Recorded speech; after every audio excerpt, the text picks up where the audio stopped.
ಲೋಕಸಭಾ ಚುನಾವಣೆ ಹತ್ತಿರದಲ್ಲಿದೆ. ಹೇಗಿದೆ ಬೆಣ್ಣೆನಗರಿ ದಾವಣಗೆರೆ ಕ್ಷೇತ್ರ?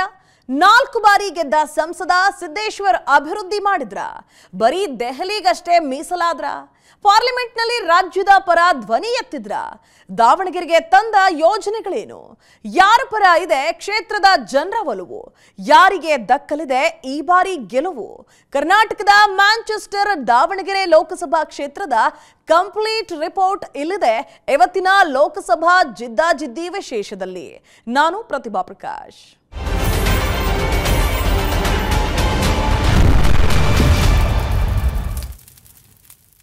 ಲೋಕಸಭಾ ಚುನಾವಣೆಗೆ ಇನ್ನು ಕೆಲವೇ ತಿಂಗಳು ಮಾತ್ರ ಬಾಕಿ ಇದೆ. ರಾಜಕೀಯ ಪಕ್ಷಗಳು ಚುನಾವಣಾ ತಾಲೀಮು ಶುರು ಮಾಡಿವೆ. ರಾಜ್ಯದಲ್ಲಿ ಬಿಜೆಪಿ ಕಾಂಗ್ರೆಸ್ ನಡುವೆ ಟಫ್ ಫೈಟ್ ಇದ್ರೆ ಜೆಡಿಎಸ್ ಕೂಡ ಲೋಕ ಸಮರದ ತಯಾರಿಯಲ್ಲಿದೆ. ಸದ್ಯ ರಾಜ್ಯದ 28 ಲೋಕಸಭಾ ಕ್ಷೇತ್ರಗಳಲ್ಲಿ ಬಿಜೆಪಿ 25 ಕ್ಷೇತ್ರಗಳಲ್ಲಿ ಗೆಲುವು ದಾಖಲಿಸಿದೆ. ಒಂದರಲ್ಲಿ ಕಾಂಗ್ರೆಸ್ ಹಾಗೂ ಮತ್ತೊಂದರಲ್ಲಿ ಪಕ್ಷೇತರ, ಇನ್ನೊಂದರಲ್ಲಿ ಜೆಡಿಎಸ್ ಅಭ್ಯರ್ಥಿಗಳು ಗೆಲುವನ್ನ ಕಂಡಿದ್ದಾರೆ. ಈಗ ಗೆದ್ದಿರುವ ಸಂಸದರು ತಮ್ಮ ಕ್ಷೇತ್ರಗಳನ್ನ ಎಷ್ಟು ಅಭಿವೃದ್ಧಿ ಮಾಡಿದ್ದಾರೆ, ತಮ್ಮ ಕ್ಷೇತ್ರ ಹಾಗೂ ರಾಜ್ಯದ ವಿಚಾರಗಳ ಬಗ್ಗೆ ಲೋಕಸಭೆಯಲ್ಲಿ ಗಮನ ಸೆಳೆದಿದ್ದಾರಾ? ತಮ್ಮ ಅವಧಿಯಲ್ಲಿ ಅವರು ಮಾಡಿರುವ ಕಾರ್ಯಗಳೇನು? ಲೋಕಸಭೆಯಲ್ಲಿ ಅವರ ಅಟೆಂಡೆನ್ಸ್ ಹೇಗಿದೆ? ಕ್ಷೇತ್ರದ ಜನ ತಮ್ಮ ಸಂಸದರ ಕಾರ್ಯವೈಖರಿಗೆ ತೃಪ್ತರಾಗಿದ್ದಾರಾ? ತಮ್ಮ ಜನಪ್ರತಿನಿಧಿ ಬಗ್ಗೆ ಕ್ಷೇತ್ರದ ಜನ ಏನ್ ಹೇಳ್ತಾರೆ? ರಾಜ್ಯದ ಪ್ರಮುಖ ಲೋಕಸಭಾ ಕ್ಷೇತ್ರ ಬೆಣ್ಣೆನಗರಿ ದಾವಣಗೆರೆ ಕ್ಷೇತ್ರದ ಕಂಪ್ಲೀಟ್ ರಿಪೋರ್ಟ್ ಇವತ್ತಿನ ಲೋಕಸಭಾ ಜಿದ್ದಾಜಿದ್ದಿಯಲ್ಲಿ ನೋಡೋಣ ಬನ್ನಿ.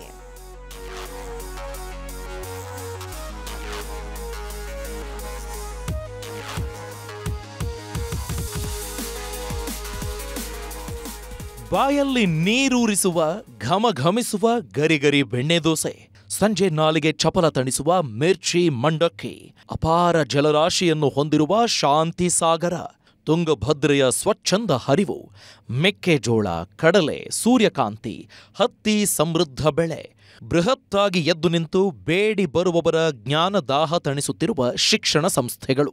ಇದು ಒಂದು ಕಾಲದಲ್ಲಿ ಭಾರತದ ಮ್ಯಾಂಚೆಸ್ಟರ್, ಕರ್ನಾಟಕದ ವಾಣಿಜ್ಯ ನಗರಿ ಅಂತಾನೆ ಫೇಮಸ್ ಆಗಿರುವ ದಾವಣಗೆರೆ. ಇದು ಕರ್ನಾಟಕದ ಹೃದಯ.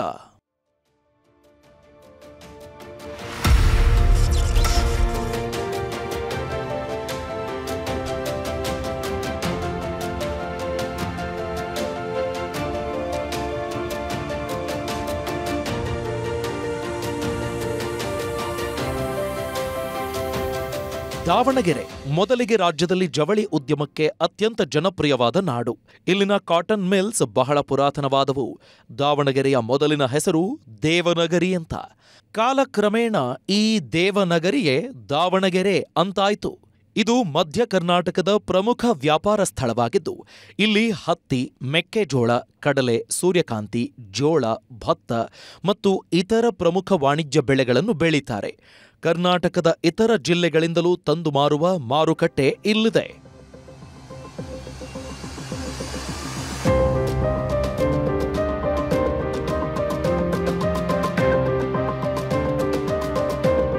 ತುಂಗಭದ್ರಾ ನದಿ ಹೊನ್ನಾಳಿ ತಾಲೂಕಿನಲ್ಲಿ ಹಾದು ಹೋಗ್ತದೆ ಮತ್ತು ನಂತರ ಪಶ್ಚಿಮದಲ್ಲಿ ಹರಿಹರ ಮತ್ತು ಹರಪನಹಳ್ಳಿ ಗಡಿಗಳಲ್ಲಿ ನೈಸರ್ಗಿಕ ಗಡಿಗಳನ್ನು ರೂಪಿಸುತ್ತದೆ. ದಾವಣಗೆರೆ ಮತ್ತು ಹರಿಹರ ಪಟ್ಟಣಗಳ ಮೂಲಕ ವಿಶಾಲವಾದ ರೈಲು ಮಾರ್ಗ ಹಾದು ಹೋಗುತ್ತದೆ.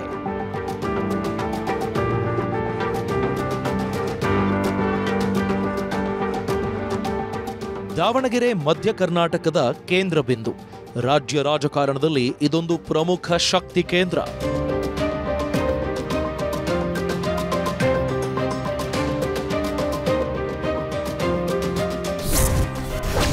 1997ರಲ್ಲಿ ಸ್ವತಂತ್ರ ಜಿಲ್ಲೆಯಾಗಿ ಅಸ್ತಿತ್ವಕ್ಕೆ. 1997ರಲ್ಲಿ ಜನಸಂಖ್ಯೆ ಆಧಾರದಲ್ಲಿ ಅಂದಿನ ಮುಖ್ಯಮಂತ್ರಿ ಜೆಎಚ್ ಪಟೇಲ್ ದಾವಣಗೆರೆಯನ್ನು ಸ್ವತಂತ್ರ ಜಿಲ್ಲೆಯಾಗಿ ಮಾರ್ಪಡಿಸಿದರು. ಇದಕ್ಕೂ ಮೊದಲು ದಾವಣಗೆರೆಯು ಚಿತ್ರದುರ್ಗ ಜಿಲ್ಲೆಯ ತಾಲೂಕುಗಳಲ್ಲೊಂದಾಗಿತ್ತು. ದಾವಣಗೆರೆ ಜಿಲ್ಲೆಯು 6 ತಾಲೂಕುಗಳಿಂದಲೂ ದಾವಣಗೆರೆ ಲೋಕಸಭಾ ಕ್ಷೇತ್ರವಾಗಿ ಜಗಳೂರು, ಹರಪನಹಳ್ಳಿ, ಹರಿಹರ, ದಾವಣಗೆರೆ ಉತ್ತರ, ದಾವಣಗೆರೆ ದಕ್ಷಿಣ, ಮಾಯಕೊಂಡ, ಚನ್ನಗಿರಿ ಹಾಗೂ ಹೊನ್ನಾಳಿ ಈ 8 ವಿಧಾನಸಭಾ ಕ್ಷೇತ್ರಗಳಿಂದ ಕೂಡಿದ್ದು ಕರ್ನಾಟಕದ ಪ್ರಮುಖ ವಾಣಿಜ್ಯ ಕೇಂದ್ರಗಳಲ್ಲಿ ಒಂದಾಗಿ ಪ್ರಸಿದ್ಧಿ ಪಡ್ಕೊಂಡಿದೆ. ಜಿಲ್ಲೆಯಾಗಿ ಘೋಷಣೆ ಆದಮೇಲೆ ಕೈಗಾರಿಕೆ, ಶಿಕ್ಷಣ, ವಾಣಿಜ್ಯ, ಚಿತ್ರಕಲೆ, ವಿನ್ಯಾಸಶಾಸ್ತ್ರ ಹೀಗೆ ವಿವಿಧ ಶೈಕ್ಷಣಿಕ ಕ್ಷೇತ್ರಗಳು ಅಭಿವೃದ್ಧಿಯಾದವು. ಜಿಲ್ಲೆಯು ಆರ್ಥಿಕವಾಗಿ ಬಲಾಢ್ಯವಾಗುತ್ತಾ ಬಂತು.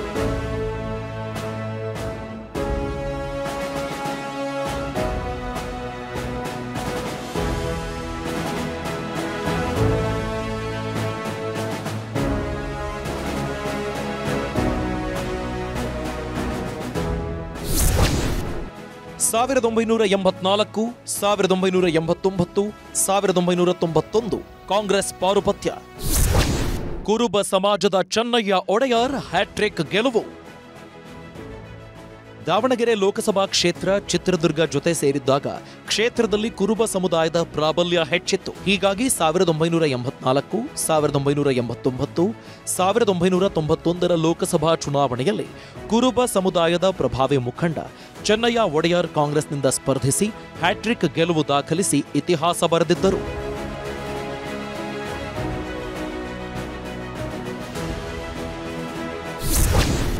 1996ರಲ್ಲಿ ದಾವಣಗೆರೆ ಕಾಂಗ್ರೆಸ್ ಕೋಟೆಗೆ ಬಿಜೆಪಿ ಲಗ್ಗೆ. ಕಾಂಗ್ರೆಸ್ನ ದಶಕಗಳ ಪಾರುಪತ್ಯಕ್ಕೆ ಜಿ ಮಲ್ಲಿಕಾರ್ಜುನಪ್ಪ ಬ್ರೇಕ್. 1996ರವರೆಗೂ ದಾವಣಗೆರೆ ಲೋಕಸಭಾ ಕ್ಷೇತ್ರವನ್ನ ಕಾಂಗ್ರೆಸ್ ತನ್ನ ಬಿಗಿ ಮುಷ್ಟಿಯಲ್ಲಿಟ್ಕೊಂಡಿತ್ತು. ಆನಂತರ ಕ್ಷೇತ್ರದಲ್ಲಿ ಬಿಜೆಪಿಯ ಪಾರುಪತ್ಯ ಶುರುವಾಯಿತು. 1996ರ ಪಾರ್ಲಿಮೆಂಟ್ ಚುನಾವಣೆಯಲ್ಲಿ ಭಾರತೀಯ ಜನತಾ ಪಾರ್ಟಿಯಿಂದ ಸ್ಪರ್ಧಿಸಿದ್ದ ಜಿ ಮಲ್ಲಿಕಾರ್ಜುನಪ್ಪ ಭರ್ಜರಿ ಗೆಲುವು ದಾಖಲಿಸಿ ಕಾಂಗ್ರೆಸ್ನ ದಶಕಗಳ ನಾಗಾಲೋಟಕ್ಕೆ ಬ್ರೇಕ್ ಹಾಕಿದ್ರು. ದಾವಣಗೆರೆ ಜಿಲ್ಲೆಯಾಗಿ ಘೋಷಣೆಯಾದ ಬಳಿಕ ಅಂದರೆ 1998ರಲ್ಲಿ ಕ್ಷೇತ್ರದಲ್ಲಿ ಶುರುವಾಗಿದ್ದು ಹಿರಿಯ ಕಾಂಗ್ರೆಸ್ ಮುಖಂಡ ಲಿಂಗಾಯತ ಸಮುದಾಯದ ಪ್ರಬಲ ನಾಯಕ ಶಾಮನೂರು ಶಿವಶಂಕರಪ್ಪನವರ ಪ್ರಾಬಲ್ಯ. 1998ರ ಚುನಾವಣೆಯಲ್ಲಿ ಲೋಕಸಭಾ ಚುನಾವಣೆಗೆ ಎಂಟ್ರಿ ಕೊಟ್ಟು ಗೆದ್ದರಾದರೂ 1999ರ ಲೋಕಸಭಾ ಚುನಾವಣೆಯಲ್ಲಿ ತಮ್ಮದೇ ಸಮುದಾಯದ ಜಿ ಮಲ್ಲಿಕಾರ್ಜುನಪ್ಪ ಮತ್ತೊಮ್ಮೆ ಬಿಜೆಪಿಯಿಂದ ಸ್ಪರ್ಧಿಸಿ ಶಿವಶಂಕರಪ್ಪನವರಿಗೆ ಸೋಲುಣಿಸಿದ್ರು. ಆಮೇಲೆ ದಾವಣಗೆರೆ ಲೋಕಸಭಾ ಕ್ಷೇತ್ರದಲ್ಲಿ ಬಿಜೆಪಿಯ ರಾಜ್ಯಭಾರ ಶುರುವಾಗಿತ್ತು.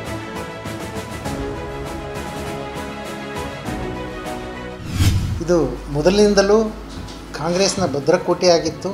ಕೊಂಡಜ್ಜಿ ಬಸಪ್ಪ ಅವ್ರ ಕಾಲದಿಂದ, ಟಿ ವಿ ಚಂದ್ರಶೇಖರ್ ಅವ್ರ ಕಾಲದಿಂದ, ಶಾಮನೂರು ಶಿವಶಂಕರಪ್ಪರು ಒಮ್ಮೆ ಇಲ್ಲಿ ಗೆದ್ದಿದ್ದಾರೆ.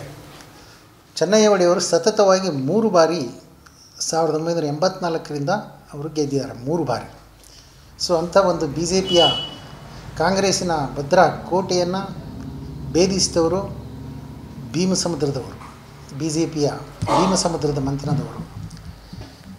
ಈಗೇನು ಜಿ ಎಂ ಸಿದ್ದೇಶ್ವರ್ ಇದ್ದಾರಲ್ಲ, ಇವರ ತಂದೆ ಜಿ ಮಲ್ಲಿಕಾರ್ಜುನಪ್ಪ ಪ್ರಪ್ರಥಮವಾಗಿ ಕಾಂಗ್ರೆಸ್ಸನ್ನು ಮಣಿಸಿ ಬಿ ಜೆ ಪಿಗೆ ಇಲ್ಲೊಂದು ಲೋಕಸಭಾ ಸ್ಥಾನವನ್ನು ತಂದುಕೊಟ್ಟವರು. ಸೊ ತಂದೆಯ ನಂತರ 2004ರಲ್ಲಿ ಬಂದಂಥ ಜಿ ಎಂ ಸಿದ್ದೇಶ್ವರು ಸತತವಾಗಿ 4 ಬಾರಿ ಲೋಕಸಭಾ ಸದಸ್ಯರಾಗಿ ಆಯ್ಕೆಯಾಗಿದ್ದಾರೆ. ದಾವಣಗೆರೆ ಲೋಕಸಭಾ ಕ್ಷೇತ್ರದಲ್ಲಿ ಸಿದ್ದೇಶ್ವರ್ ದರ್ಬಾರು. 2004ರಿಂದ 4 ಬಾರಿ ಬಿಜೆಪಿಯಿಂದ ಸಂಸದರಾಗಿ ಆಯ್ಕೆ. ಕ್ಷೇತ್ರದಲ್ಲಿ ಬಿಜೆಪಿಯನ್ನ ಮೊದಲ ಬಾರಿಗೆ ಅಧಿಕಾರಕ್ಕೆ ತಂದವರೇ ಜಿ ಮಲ್ಲಿಕಾರ್ಜುನಪ್ಪ. ಆ ನಂತರ ಅವರ ಉತ್ತರಾಧಿಕಾರಿಯಾಗಿ ಪುತ್ರ ಜಿಎಂ ಸಿದ್ದೇಶ್ವರ್ 2004ರಲ್ಲಿ ಅಖಾಡಕ್ಕೆ ಎಂಟ್ರಿ ಕೊಡ್ತಾರೆ. ಅಂದಹಾಗೆ ದಾವಣಗೆರೆಯಲ್ಲಿ ಕಾಂಗ್ರೆಸ್ನ ಬಲಿಷ್ಠವಾಗಿದ್ದ ಕಾಲ ಅದು. ಆಗ ಶಾಮನೂರು ಶಿವಶಂಕರಪ್ಪನವರ ಹವಾ ಜೋರಾಗೇ ಇತ್ತು. ಆದರೂ ತಂದೆ ಮಲ್ಲಿಕಾರ್ಜುನಪ್ಪನವರ ಜನಪ್ರಿಯತೆ ಹಾಗೂ ತಮ್ಮ ಸರಳತೆಯಿಂದ ಜನಮನ ಗೆದ್ದ ಸಿದ್ದೇಶ್ವರ್ ಕ್ಷೇತ್ರದಲ್ಲಿ ಗೆಲುವಿನ ಓಟಕ್ಕೆ ಮುನ್ನುಡಿ ಬರೀತಾರೆ.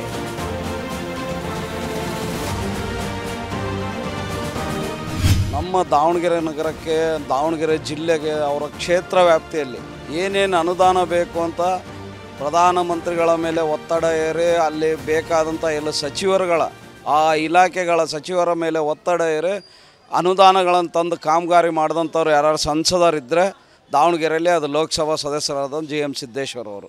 ನಮಗೆಲ್ಲ ಗೊತ್ತಿರುವಾಗ ಹಿಂದೆ ನಾವು ಲೋಕಸಭಾ ಸದಸ್ಯರು ನೋಡ್ತಾ ಇದ್ವಿ. ಯಾವಾಗ ನೋಡ್ತಾ ಇದ್ವಿ ದಾವಣಗೆರೆಯಲ್ಲಿ ಅಂದರೆ ಗಣರಾಜ್ಯೋತ್ಸವಕ್ಕೆ ಮತ್ತು ಸ್ವತಂತ್ರ ದಿನಾಚರಣೆ ಬಂದುಬಿಟ್ಟು ಫ್ಲ್ಯಾಗ್ ಹಾಸ್ಟ್ ಮಾಡೋದು ನೋಡಿದೆ. ಆದರೆ ನಮ್ಮ ಲೋಕಸಭಾ ಸದಸ್ಯರು ಆ ಥರ ಅಲ್ಲ, ನಿರಂತರವಾಗಿ ಜನ ಗೆಲ್ಲಿಸಿದ್ದಾರೆ ಅಂತೇಳಂದರೆ ಅದು ಲೋಕಸಭಾ ಸದಸ್ಯರು ಅವ್ರು ಮಾಡಿದಂಥ ಕಾಮಗಾರಿ, ಅವ್ರು ಮಾಡಿದಂಥ ಅಭಿವೃದ್ಧಿ ಕಾರ್ಯಕ್ಕೆ ಜನ ಗೆಲ್ಲಿಸ್ತಾ ಇದ್ದಾರೆ.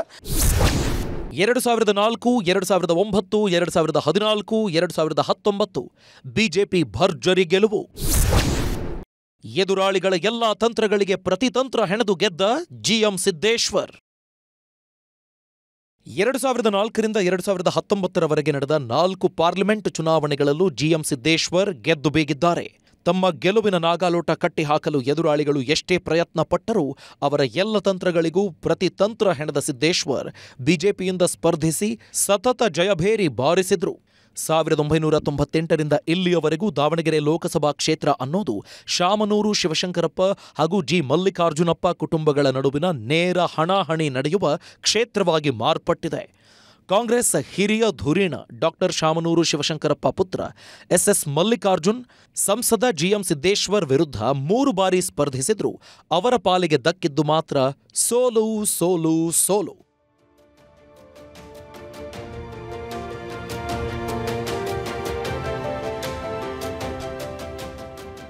ಈ ಲೋಕಸಭಾ ಕ್ಷೇತ್ರದ ಚುನಾವಣಾ ಜಿದ್ದಾಜಿದ್ದಿಯ ವಿಶೇಷ ಏನಂದ್ರೆ ಶಾಮನೂರು ಶಿವಶಂಕರಪ್ಪ ಹಾಗೂ ಜಿಎಂ ಸಿದ್ದೇಶ್ವರ್ ಸಂಬಂಧದಲ್ಲಿ ಇಬ್ಬರು ಮಾವ ಅಳಿಯಂದಿರು. ಆದರೆ ರಾಜಕೀಯದಲ್ಲಿ ಮಾತ್ರ ಬದ್ಧ ವೈರಿಗಳು. ಸಾರ್ವಜನಿಕವಾಗಿ ವೇದಿಕೆಗಳ ಮೇಲೂ ಒಬ್ಬರನ್ನೊಬ್ಬರು ಮಾತನಾಡಿಸದಷ್ಟು ವೈರಿಗಳು. ರಾಜಕೀಯದ ವಿಚಾರಗಳು ಬಂದಾಗಲೆಲ್ಲ ಇಬ್ಬರು ಎಣ್ಣೆ ಸೀಗೆಕಾಯಿ.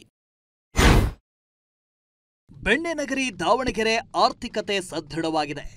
ಜವಳಿ ಉದ್ಯಮಕ್ಕೆ ಫೇಮಸ್ ಆದ ಕ್ಷೇತ್ರದಲ್ಲಿ ಮೆಡಿಕಲ್, ಮ್ಯಾನೇಜ್ಮೆಂಟ್, ಎಂಜಿನಿಯರಿಂಗ್ನ ಬೃಹತ್ತಾದ ಶಿಕ್ಷಣ ಸಂಸ್ಥೆಗಳಿವೆ. ಹೀಗಾಗಿ ಮಧ್ಯ ಕರ್ನಾಟಕದ ವಿದ್ಯಾಕಾಶಿ ಅಂತನೂ ದಾವಣಗೆರೆ ಫೇಮಸ್ಸು. ಇಂತಹ ಕ್ಷೇತ್ರದ ಮೇಲೆ ಕಳೆದ 2 ದಶಕಗಳಿಂದ ಆಧಿಪತ್ಯ ಸ್ಥಾಪಿಸಿರುವ ಬಿಜೆಪಿ ಸಂಸದ ಜಿಎಂ ಸಿದ್ದೇಶ್ವರ್ ಕ್ಷೇತ್ರದಲ್ಲಿ ಹಾಗೂ ಲೋಕಸಭೆಯಲ್ಲಿ ಹೇಗೆ ಪರ್ಫಾರ್ಮ್ ಮಾಡಿದ್ದಾರೆ ಅಂತ ನೋಡೋದಾದ್ರೆ, ಪಾರ್ಲಿಮೆಂಟ್ನಲ್ಲಿ ಸಂಸದ ಸಿದ್ದೇಶ್ವರ್ ಪರ್ಫಾರ್ಮೆನ್ಸ್. ಸಂಸತ್ನಲ್ಲಿ 76% ಹಾಜರಾತಿ, 14 ವಿಷಯಗಳ ಚರ್ಚೆಯಲ್ಲಿ ಭಾಗಿ, ರಾಜ್ಯದ ಪರ 312 ಪ್ರಶ್ನೆಗಳನ್ನ ಕೇಳಿರುವ ಸಿದ್ದೇಶ್ವರ್. ಸಂಸದರು, ಕೇಂದ್ರ ಸಚಿವರೂ ಆಗಿದ್ದ ಜಿಎಂ ಸಿದ್ದೇಶ್ವರ್ ಅವರದ್ದು ಸಂಸತ್ನಲ್ಲಿ ಇದುವರೆಗೂ 76% ಹಾಜರಾತಿ ಇದೆ. 14 ವಿಷಯಗಳ ಚರ್ಚೆಯಲ್ಲಿ ಭಾಗಿಯಾಗಿರುವ ಇವರು ರಾಜ್ಯದ ಪರ 312 ಪ್ರಶ್ನೆಗಳನ್ನು ಕೇಳಿದ್ದಾರೆ. ಓವರಾಲ್ ಅವರ ಲೋಕಸಭಾ ಪರ್ಫಾರ್ಮೆನ್ಸ್ ಚೆನ್ನಾಗಿದೆ. ರಾಜ್ಯದ ಪ್ರಭಾವಿ ಸಂಸದರಾಗಿರುವ ಇವರು ಕೇಂದ್ರ ಸಚಿವ ಸಂಪುಟದಲ್ಲಿ ಭಾರಿ ಉದ್ಯಮಗಳು ಮತ್ತು ಸಾರ್ವಜನಿಕ ಉದ್ಯಮಗಳ ಸಚಿವರಾಗಿ, ವಿಮಾನಯಾನ ಖಾತೆ ರಾಜ್ಯ ದರ್ಜೆ ಸಚಿವರಾಗಿ ಸೇವೆ ಸಲ್ಲಿಸಿದ್ದಾರೆ. ತಮ್ಮ ಕ್ಷೇತ್ರಕ್ಕೆ ತಮ್ಮದೇ ಆದ ಕೊಡುಗೆಗಳನ್ನು ಕೊಟ್ಟಿದ್ದಾರೆ.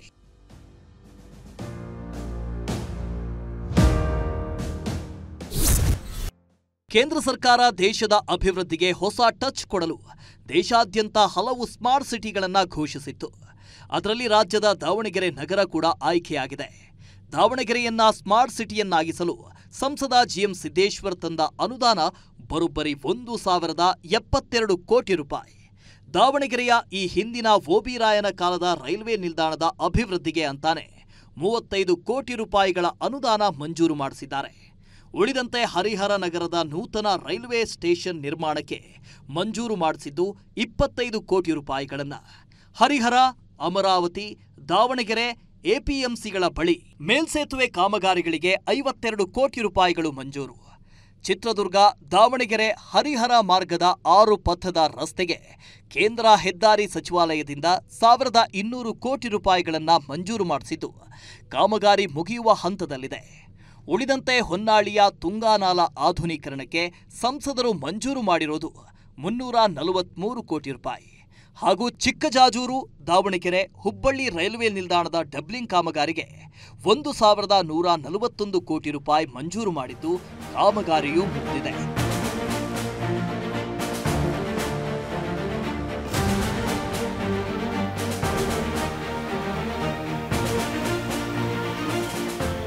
ನಾನು 5 ವರ್ಷದಲ್ಲಿ ಈಗ ಸ್ಮಾರ್ಟ್ ಸಿಟಿಗೆ ಸುಮಾರು 1,072 ಕೋಟಿ ರೂಪಾಯಿ ದಾವಣಗೆರೆ ನಗರಕ್ಕೆ ತಂದಿದ್ದೀನಿ.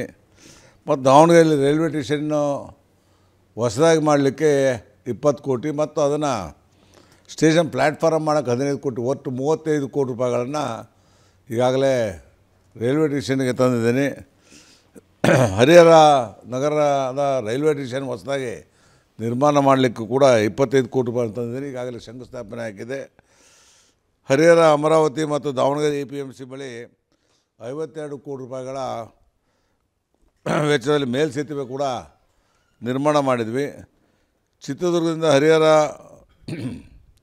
ದಾವಣಗೆರೆ ಹರಿಹರ ಆರೋಪವರೆಗೆ ಆರೋಪದ ರಸ್ತೆಗೆ 1200 ಕೋಟಿ ರೂಪಾಯಿಗಳನ್ನು ಕೊಟ್ಟು ಈಗಾಗಲೇ ಮುಕ್ತಾಯ ಹಂತದಲ್ಲಿ ಆರೋಪದ ರಸ್ತೆ ಇದೆ.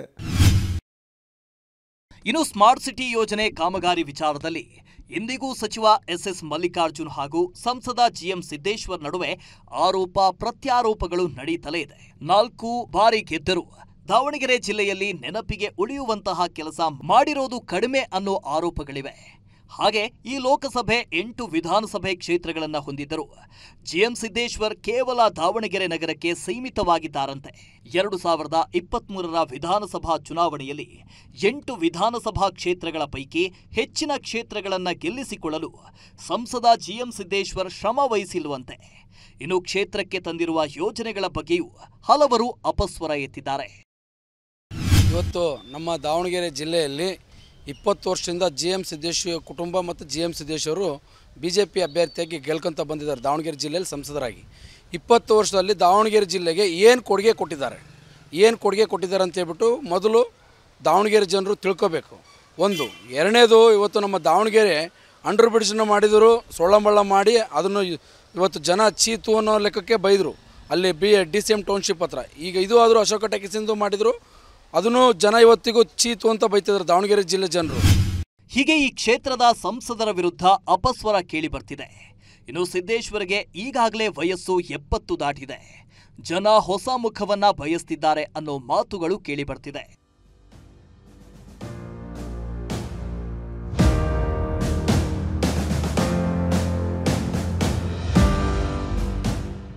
ಸಂಸದರಾಗಿ ಕೇಂದ್ರ ಸಚಿವರಾಗಿ ಜಿಎಂ ಸಿದ್ದೇಶ್ವರ್ ತಾವು ಹಲವು ಅಭಿವೃದ್ಧಿ ಕಾರ್ಯಗಳನ್ನು ಮಾಡಿದ್ದೇನೆ ಅಂತ ಹೇಳಿಕೊಳ್ತಾರಾದರೂ ಪಕ್ಷದ ಪರವಾಗಿ ಅವರು ಕ್ಷೇತ್ರದಲ್ಲಿ ಸಪೋರ್ಟಿವ್ ಆಗಿಲ್ಲ ಅನ್ನೋ ಆರೋಪಗಳಿವೆ. ಕ್ಷೇತ್ರದಲ್ಲಿರುವ ಇತರೆ ಬಿಜೆಪಿ ಮುಖಂಡರಿಗೆ ಅವರು ಸಿಗೋಲ್ಲ. ಅವರು ಬರೀ ದಾವಣಗೆರೆಗಷ್ಟೇ ಮೀಸಲಾಗಿದ್ದು ಕ್ಷೇತ್ರದ ಇತರೆ ವಿಧಾನಸಭಾ ಕ್ಷೇತ್ರಗಳಿಗೆ ಅನುದಾನ ತಂದು ಅಲ್ಲೆಲ್ಲ ಅಭಿವೃದ್ಧಿ ಮಾಡಿದ್ದು ಕಡಿಮೆಯೇ ಅನ್ನೋ ಆರೋಪಗಳಿವೆ. ಹಾಗೆ ಕಳೆದ ವಿಧಾನಸಭಾ ಚುನಾವಣೆಯಲ್ಲಿ ಇತರೆ ಕ್ಷೇತ್ರಗಳ ಬಿಜೆಪಿ ಅಭ್ಯರ್ಥಿಗಳ ಜೊತೆ ಪ್ರಚಾರಕ್ಕೆ ಬಂದಿಲ್ಲ ಅಂತಾನೂ ಹೇಳಲಾಗ್ತಿದೆ. ಹೀಗೆ ಕ್ಷೇತ್ರದ ಬಿಜೆಪಿ ಮುಖಂಡರ ಜೊತೆ ಕೆಲ ಭಿನ್ನಾಭಿಪ್ರಾಯಗಳು ಕೇಳಿಬರ್ತಿವೆ. ಇನ್ನು ಕ್ಷೇತ್ರದ ಹಲವು ಮತದಾರರು ಸಿದ್ದೇಶ್ವರ್ ಕಾರ್ಯ ತೃಪ್ತಿ ತಂದಿಲ್ಲ.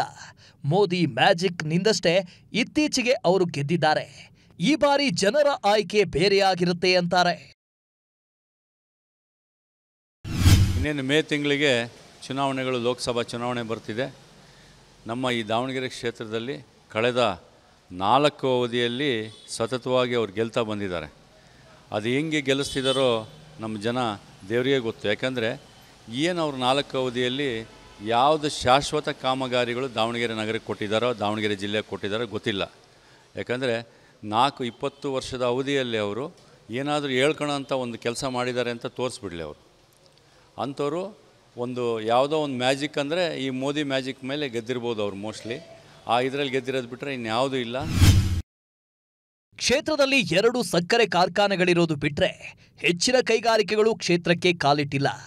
ಜಿಲ್ಲೆಯ ಕೈಗಾರಿಕಾ ಪ್ರದೇಶ ಅಭಿವೃದ್ಧಿ ಮಾಡಿ ಒಂದಷ್ಟು ಕೈಗಾರಿಕೆಗಳನ್ನು ತಂದಿದ್ರೆ ಈ ಭಾಗದ ನಿರುದ್ಯೋಗಿ ಯುವಕರಿಗೆ ಒಂದಷ್ಟು ಸಹಾಯವಾಗ್ತಿತ್ತು. ಇನ್ನು ಜಿಲ್ಲೆಯಲ್ಲಿ ನೀರಾವರಿ ಸೌಕರ್ಯವಿದೆಯಾದರೂ ಅದು ಸಮರ್ಪಕವಾಗಿ ರೈತರಿಗೆ ತಲುಪುವಂತೆ ಮಾಡುವಲ್ಲಿ ಸಿದ್ದೇಶ್ವರ್ ವಿಫಲರಾಗಿದ್ದಾರಂತೆ.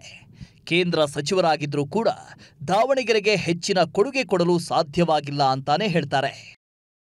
ದಾವಣಗೆರೆ ಒಂದು ಸಿಂಗಾಪುರ್ ಮಾದರಿಯಲ್ಲಿ ನೋಡಬೇಕಂತ ಕನಸು ಕಂಡವರು ಎಸ್ ಮಲ್ಲಿಕಾರ್ಜುನ್ ಅವರು. ಅವರ ಅಭಿವೃದ್ಧಿ ಕೆಲಸಗಳನ್ನು ಇವತ್ತಿಗೂ ದಾವಣಗೆರೆ ಕರ್ನಾಟಕ ಜನ ನೆನೆಸ್ಕೊಂತಿದ್ದಾರೆ. ಆದರೆ ನಮ್ಮ ಲೋಕಸಭಾ ಸದಸ್ಯರು ಆ ಇಚ್ಛಾಶಕ್ತಿ ಅವರಲ್ಲಿ ಕಂಡು ಬರಲಿಲ್ಲ. ಇಡೀ ನೀವು ಯಾರ ಜನತೆಯಲ್ಲಿ ಕೇಳ್ಕೊಂಡ್ರೆ ಆ ಇಚ್ಛಾಶಕ್ತಿ ಅವ್ರಿಗೆ ಕಂಡು ಬರಲಿಲ್ಲ. ಏನೋ ಒಂದು ರಾಜಕಾಲುವೆ ಮಾಡಲಿಲ್ಲ. ರಾಜಕಾಲುವೆ ಮಾಡಿದ್ದು ಎಸ್ ಮಲ್ಲಿಕಾರ್ಜುನ್ ಅವರು. ಇದರಲ್ಲಿ ಏನಾಯಿತು ಏನೋ ಗೊತ್ತಿಲ್ಲ. ಇದರಲ್ಲಿ ಯಾರ ಇಚ್ಛಾಶಕ್ತಿ ಇದೆಲ್ಲ ಗೊತ್ತಿಲ್ಲ. ಕುಂದುವಾಡಕೆರೆ ಅಭಿವೃದ್ಧಿ ಮಾಡ್ಬೇಕಂತ ತಗೊಂಡ್ರು. ಅದರಲ್ಲಿ 14 ಕೋಟಿ ಖರ್ಚು ಮಾಡಿದರು. ಇವತ್ತು ನೋಡಿದರೆ ನೀರು ತುಂಬಿಸ್ಕೊಳಕ್ಕೂ ಅದು ಯೋಗ್ಯತೆ ಇಲ್ಲ. ಆ ಟೈಪ್ ಅದು ಕುಂದುವಾಡಕೆರೆ ಅಭಿವೃದ್ಧಿ ಆಗಿದೆ. ಇನ್ನೂ ಅನೇಕ ಕಾರ್ಯಗಳನ್ನು ಅವರು ಕೈಗೊಳ್ಳೋಕ್ಕಾಗಲ್ಲ. ಏನು ಒಂದು ಇಂಡಸ್ಟ್ರಿ ಸತಿ ದಾವಣಗೆರೆ ಬಂದಿಲ್ಲ ಇಲ್ಲಿ ತನಕ ಆದರು. ಅಂದ ಹಾಗೆ ದಾವಣಗೆರೆ ಲೋಕಸಭಾ ಕ್ಷೇತ್ರದಲ್ಲಿ ಒಟ್ಟು 17,58,700 ಮತದಾರರಿದ್ದು 8,44,250 ಮಂದಿ ಮಹಿಳಾ ಮತದಾರರಿದ್ದರೆ ಪುರುಷರು 9,14,450 ಮಂದಿ ಇದ್ದಾರೆ. ಇನ್ನು ಚುನಾವಣೆಗಳು ಅಂದಮೇಲೆ ಜಾತಿ ಲೆಕ್ಕಾಚಾರಗಳು ಇದ್ದೇ ಇರುತ್ತವೆ. ಈ ಕ್ಷೇತ್ರದಲ್ಲಿ ಜಾತಿ ಪ್ರಾಬಲ್ಯ ನೋಡೋದಾದ್ರೆ ದಾವಣಗೆರೆ ಲೋಕಸಭಾ ಕ್ಷೇತ್ರದಲ್ಲಿ ಲಿಂಗಾಯತರು, ಎಸ್ಸಿ, ಎಸ್ಟಿ, ಮುಸ್ಲಿಮರು ಹಾಗೂ ಕುರುಬರ ಪ್ರಾಬಲ್ಯ ಹೆಚ್ಚಿದೆ. ಅದರಲ್ಲೂ ಎಸ್ಸಿ, ಎಸ್ಟಿ ಜನಾಂಗದ ಮತದಾರರು 5,14,656 ಮಂದಿ ಇದ್ರೆ ಲಿಂಗಾಯತರು 4,31,437 ಮತದಾರರಿದ್ದಾರೆ. ಇನ್ನು 1,97,496 ಜನ ಮುಸ್ಲಿಮರು ಹಾಗೂ 1,57,464 ಜನ ಕುರುಬ ಮತದಾರರಿದ್ದಾರೆ.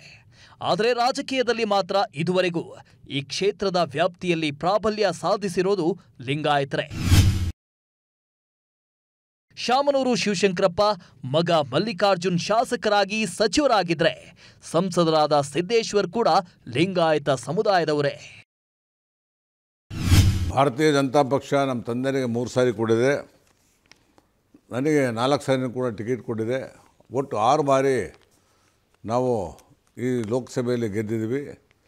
ಬರೀ ಲೋಕಸಭೆಯಲ್ಲಿ ಗೆದ್ದಿದ್ದು ಅಥವಾ ಕೆಲಸ ಮಾಡೋದೇ ಅಲ್ಲ, ಇಡೀ ಕ್ಷೇತ್ರವನ್ನು ಒಂದೊಂದು ಗ್ರಾಮಕ್ಕೆ 4-5 ಸಾರಿ ಓಡಾಡಿ ಅವರ ಜೊತೆಗೆ ಭಾವನಾತ್ಮಕವಾಗಿ ಅವರ ಜೊತೆಗೆ ಇದ್ದು ಸ್ನೇಹ ಸಂಪರ್ಕ ಇಟ್ಕೊಂಡು ಈ ಕ್ಷೇತ್ರದಲ್ಲಿ ಅಡ್ಡಾಡ್ತಾ ಇದ್ದೀನಿ. ನಾನು ಮುಂದೆ ನೀವೆಲ್ಲರೂ ಆಶೀರ್ವಾದ ಮಾಡ್ತೀರಾ ಅಂತ ನಾನು ತಿಳ್ಕೊಂಡಿದ್ದೀನಿ. 5ನೇ ಬಾರಿ ಸಿದ್ದೇಶ್ವರ್ಗೆ ಸಿಗುತ್ತಾ ಬಿಜೆಪಿ ಟಿಕೆಟ್? ಮತ್ತೆ ಸಂಸದರಾಗಿ ಆಯ್ಕೆಯಾಗ್ತಾರ ಜಿಎಂಎಸ್? ಸದ್ಯ ದಾವಣಗೆರೆ ಲೋಕಸಭಾ ಕ್ಷೇತ್ರದಲ್ಲಿ ಕೇಳಿಬರ್ತಿರೋ ಚರ್ಚೆಗಳಿವೆ. ಈ ಲೋಕಸಭಾ ಕ್ಷೇತ್ರದ ಮಾಜಿ ಬಿಜೆಪಿ ಶಾಸಕರು ಹಾಗೂ ಸಚಿವರಾದ ಎಂಪಿ ರೇಣುಕಾಚಾರ್ಯ, ಚನ್ನಗಿರಿಯ ಮಾಡಾಳ್ ವಿರೂಪಾಕ್ಷಪ್ಪ, ಜಗಳೂರು ಗುರುಸಿದ್ದನಗೌಡರ್ ಅವರ ವಿರೋಧ ಕಟ್ಟಿಕೊಂಡಿದ್ದಾರಂತೆ ಸಂಸದ ಜಿಎಂ ಸಿದ್ದೇಶ್ವರ್. ಇತ್ತೀಚೆಗೆ ಸ್ಥಳೀಯ ನಾಯಕರಿಗೆ ಸಂಸದರು ಸಿಗ್ತಿಲ್ಲ ಅಂತ ಕೆಲ ಸ್ಥಳೀಯ ನಾಯಕರು ಕೂಡ ಬೇಜಾರಾಗಿದ್ದಾರಂತೆ. ಇನ್ನು ಕ್ಷೇತ್ರದ ಹಲವು ನಾಯಕರು ಈ ಬಾರಿ ನಮಗೂ ಒಮ್ಮೆ ಅವಕಾಶ ಕೊಡಿ ಅಂತ ದಾವಣಗೆರೆ ಲೋಕಸಭಾ ಕ್ಷೇತ್ರದಿಂದ ಸ್ಪರ್ಧಿಸಲು ಆಕಾಂಕ್ಷಿಗಳಾಗಿದ್ದಾರೆ. ಈ ಬಾರಿ ದಾವಣಗೆರೆ ಕ್ಷೇತ್ರದ ಲೋಕಸಭಾ ಕ್ಷೇತ್ರಕ್ಕೆ ಸ್ಪರ್ಧಿಸಲು ಬಿಜೆಪಿಯಿಂದ ಕರ್ಚೀಫು ಹಾಕಿರುವವರು ತುಂಬಾ ಮಂದಿ ಇದ್ದಾರೆ. ಅವರಲ್ಲಿ ಮೊದಲಿಗರು ಮಾಜಿ ಸಚಿವ ಎಂಪಿ ರೇಣುಕಾಚಾರ್ಯ, ಹಾಗೆ ಮಾಜಿ ಶಾಸಕ ಗುರುಸಿದ್ದನಗೌಡರ ಪುತ್ರ ಡಾಕ್ಟರ್ ರವಿಕುಮಾರ್ ಹೆಸರು ಕೇಳಿಬರ್ತಿದೆ. ಬಿಜೆಪಿ ದಾವಣಗೆರೆ ಜಿಲ್ಲಾಧ್ಯಕ್ಷ ವೀರೇಶ್ ಹನಗವಾಡಿಯು ಲೋಕಸಭಾ ಚುನಾವಣೆಯ ಮೇಲೆ ಕಣ್ಣಿಟ್ಟಿದ್ದಾರೆ. ಇನ್ನು ಈಗಿನ ಸಂಸದರಾದ ಸಂಸದ ಜಿಎಂ ಸಿದ್ದೇಶ್ವರ್ ಪುತ್ರ ಅನಿಲ್ ಕುಮಾರ್ ಅವರು ಕೂಡ ಸ್ಪರ್ಧಿಸೋ ಇಂಗಿತ ವ್ಯಕ್ತಪಡಿಸಿದ್ದಾರೆ. ಇನ್ನು ಈ ಬಾರಿ ಹೇಗಾದ್ರೂ ಮಾಡಿ ದಾವಣಗೆರೆ ಕ್ಷೇತ್ರವನ್ನ ತನ್ನ ಕೈವಶ ಮಾಡಿಕೊಳ್ಳಲು ಹರಸಾಹಸ ಪಟ್ಟಿದೆ. ಅವರ ಕಡೆ ಸ್ಪರ್ಧಾಳುಗಳ ಪಟ್ಟಿಯೂ ಜೋರಾಗೇ ಇದೆ. ಕಾಂಗ್ರೆಸ್ ಆಕಾಂಕ್ಷಿತರ ಪಟ್ಟಿ. ಈ ಹಿಂದೆ 3 ಬಾರಿ ನಿಂತು ಸೋತಿರುವ ರಾಜ್ಯ ಸಚಿವ ಮಲ್ಲಿಕಾರ್ಜುನ್ ತಮ್ಮ ಪತ್ನಿ ಪ್ರಭಾ ಮಲ್ಲಿಕಾರ್ಜುನ್ ಅವರನ್ನ ಕಣಕ್ಕಿಳಿಸೋ ತಯಾರಿಯಲ್ಲಿದ್ದಾರೆ. ಹಾಗೆ ಕಾಂಗ್ರೆಸ್ ಜಿಲ್ಲಾಧ್ಯಕ್ಷ ಎಚ್.ಬಿ. ಮಂಜಪ್ಪ ಕೂಡ ಕ್ಷೇತ್ರದಲ್ಲಿ ಟಿಕೆಟ್ ಆಕಾಂಕ್ಷಿ. ಹಾಗೆ ಕಾಂಗ್ರೆಸ್ ಮುಖಂಡ ನಿಖಿಲ್ ಗೊಂಡಜ್ಜಿ ಹೆಸರು ಕೂಡ ಕ್ಷೇತ್ರದಲ್ಲಿ ಹರಿದಾಡ್ತಿದೆ.